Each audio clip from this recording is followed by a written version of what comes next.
I'm with Mary Hamilton today, and who's head of North America Accenture Labs, and we basically kidnapped her to have an interview with us quickly because I love all the cool stuff she's doing. Mary, thank you for just being spontaneous and sitting with us today. All these different things that I've heard that you're doing, you've got the coolest job in the world. I mean, you do. So what is it that you're doing? So my role in labs, one of the things that I've been trying to do is create an at-scale focus on working together with our clients on multi-year programs that we do to create joint research together.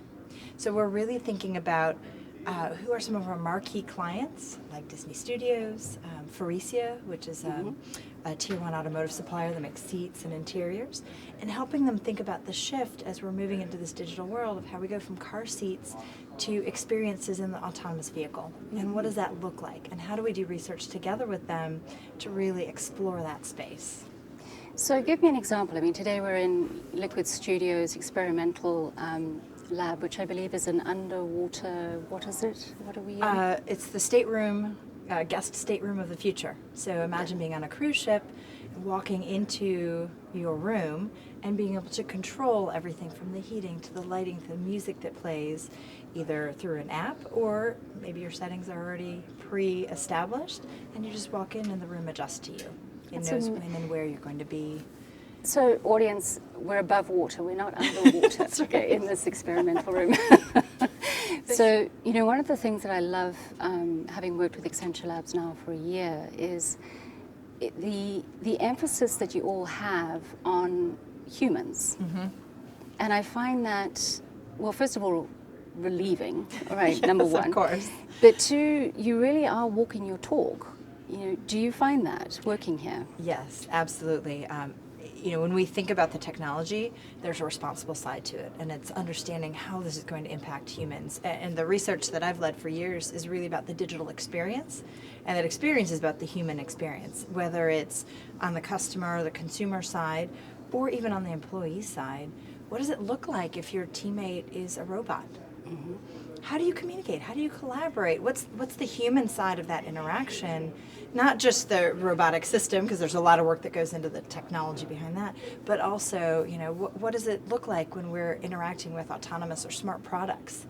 You know, the future is going to be these crazy new services and things that work with and for us, but how do we interact with them in a way that's intelligible and helpful to humans? So one of the things at BoxMedia, what we do is we're really about upskilling that. So to actually help people understand what that actually means, from how do they insert that AI knowledge or future smart knowledge into their workforce in order to enhance what they're doing. That's right. Because I find one of the things is there's a lot of fear happening, understandably. Reasonably so, yes. And then there's a lot of confusion happening. Yep.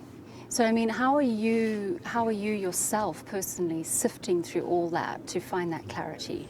I think part of it is understanding the maturity of the technology and thinking about how quickly are things moving, but then it's also thinking about that how do we interject and understand the human aspect. It's not about replacing humans in many cases. It's about augmenting them. It's about helping them to have access to data and insights, to become an expert when they're just stepping on the job, in the first week. How do we give them insights using AI to make them smarter, as smart as the revered expert or stylist in a retail standpoint? How do we help the sales associate take on that persona? And you can do that through AI and through the data. I'm very excited about that. And later on, I'd love to be sitting in that experimental seat with you and just see what happens. Yeah, but explore the autonomous vehicle of the future. But thank you so much for just coming by today and doing that. My pleasure. Really. Thank you.